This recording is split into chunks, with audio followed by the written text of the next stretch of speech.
जो संध्या बेले जो रोड शोर एठी मीटिंग थिला एतिरे 600 रु अधिक कंपनी आज ये रोड शो रे उपस्थित थिले एवं सेमाने आसीबा परे आज आमर जो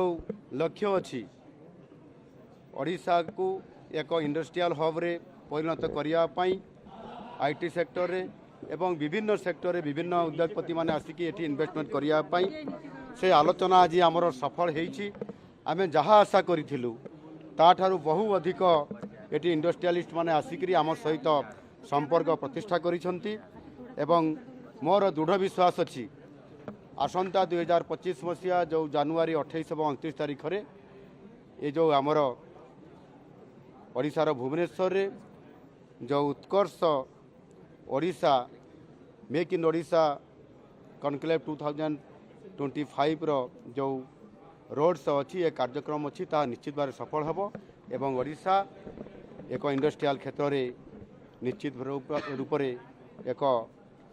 एठी इंडस्ट्री एस्टाब्लिश करिकरी एक वैप्लविक